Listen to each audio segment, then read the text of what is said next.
Kaisa. Okay, So it is Corki mid. Are we playing draft ARAM? What is happening here? They want to move out of the bot lane 2 versus 2. Look to try and play for the early grubs. Okay, Death Realm coming in. Adam gonna Q flash forward to keep Irrelevant close. Ice waiting on the other side. He's surely dead. As soon as this Death Realm fades, everyone just gonna turn and burn that Skarner down. BDS grabbing first blood. Aggressive maneuver from Adam paying off. What a great gank setup. Luon looking to get some space back. Stun there. Ulti coming out. Good damage on a Luon. Luon blinking health bar, but BDS don't really feel confident enough to follow up. Sheo already grabbing 2 grubs. And you're right, that was just, it didn't cost a whole lot. Yes, Adam had to burn his flash, but by having the teammates there, he ensured that he won the ensuing fight. Engage now coming in. Irrelevant level 6 might just try to lock up Labrov. Labrov now running, flashing away. Irrelevant doesn't even want to ult yet. Just gonna walk forward. Just gonna take his sweet time, finish him off with the upheaval. Irrelevant grabbing that kill back. 2, Irrelevant. Don't think has his TP, he doesn't. Ooh, and this is frustrating. Giving a Jinx team the 4 grub buff is not gonna feel good. Ulti coming out from the Moakai. BDS just going to zoom away. Ice standing off to the tries, trying to stop them from getting in. Labrov might just have to go down for this one. Luon now level 6, trying to fire back. Excellent equalizer from Sheo, and Adam's already into the thick of the fight. He can isolate anyone he wants, but he's holding on. He's taking his time. Upheaval, the rock coming out from Irrelevant. Trying to get a bit more space, will pull back.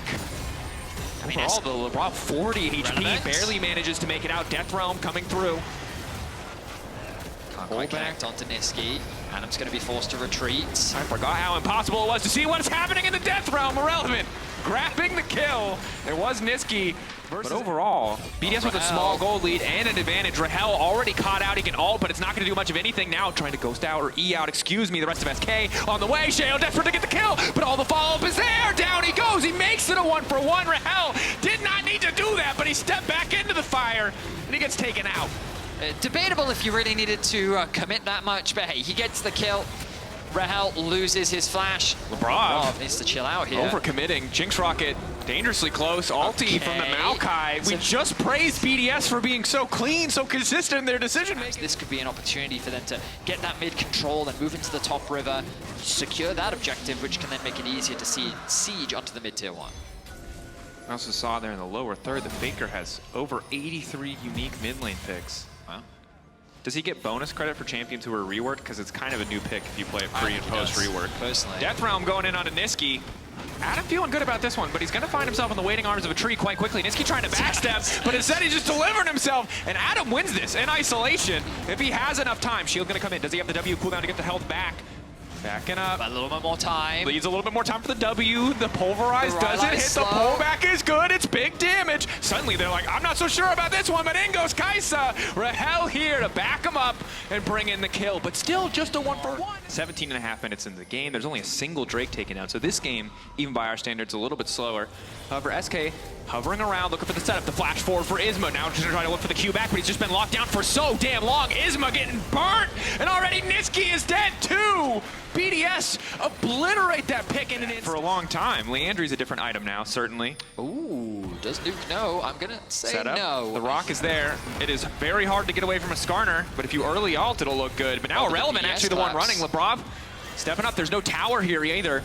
Nisqy has to be careful, staying back. If Irrelevant tanks the CC, Nisqy can get a lot of work done. Isma now coming in as well, but already Irrelevant getting chunked out here. Picked up a big rock, but he's not gonna be able to do anything with it. Nuke already grabbing the kill. The ulti from Isma, too damn late. Rahel getting taken out into 1v1, looks like by Sheo.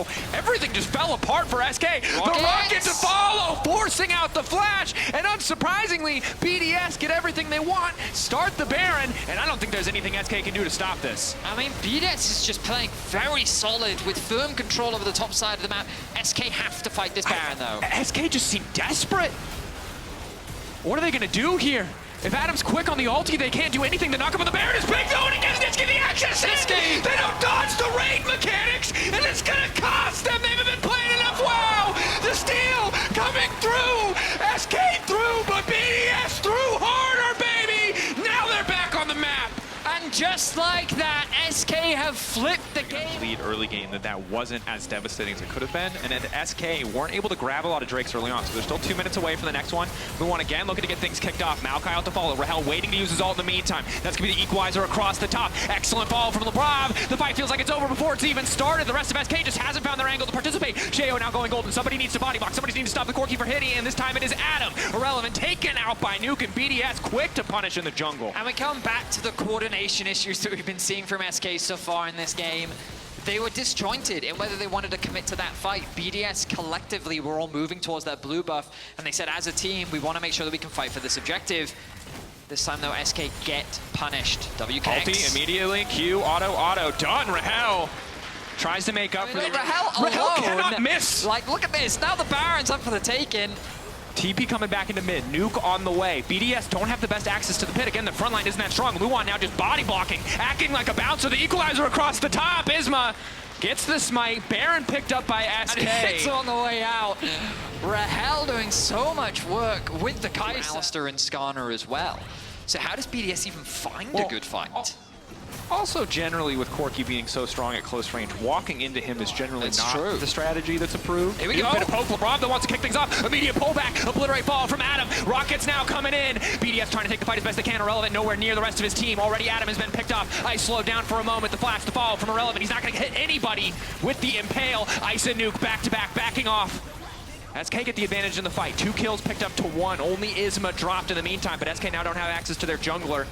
Soul on the table if they want to go for it, but they have to risk the 50-50. Sheo alive, smite and flash. Get into this pit. Irrelevant doesn't have the ultimate available. Rahel going over the wall. Rahel doesn't have any mana, but he doesn't need any. Rahel on a rampage. The objective getting lower and lower. Sheo might want to try and flash follow up, and Rahel just goes invisible. He goes golden. He takes his time. A double kill for the 80 carry of SK. This SK bot lane has stood up today. An incredible performance. Now Labrov. Labrov is going to die. Another ace. Celestial opposition, taking their time. Blast cone back, down he goes. Rahel dominating 6-1-3. BDS just don't quite have the engage tools to close that gap onto Rahel. And I feel like they just have to get so aggressive onto Rahel to stop this from working. They can see multiple members of SK away from them. Nuke takes a ton of damage just for walking up. Isma now trying to find a good angle. Again, the headbutt pulverized. Rahel off to the side. He can just jump on a Nuke and one-tap him. Sheo can try to follow up, but there's a Zanya waiting for him. Rahel taking his sweet time. Cleanses out. He's still standing. Do not mess with this man. SK's got his back. It's a double for the Corki, a double for the Kaisa, and it feels like another win for SK. It's a clean ace for SK. A fantastic fight with the soul at their back. It means that they just wipe BDS out, and they're going to go 4-0 in the summer split. It might not have been clean early on, but mid to late it has been the SK show. Rahel and Luon backed by their top side, dominating BDS, moving on to 4-0, ready tomorrow to face Fnatic. Impressive stuff. I mean, SK already, they won't have locked it yet. We cannot mathematically confirm it, but they are so close to securing a spot in playoffs already. This level of play we were not expecting from SK. And again, we saw some positives from BDS, but ultimately at the end of the game, like, I think it came down to a comp issue. Like, they couldn't find the fights that they wanted. I mean, at that point in the game when Kaisa has that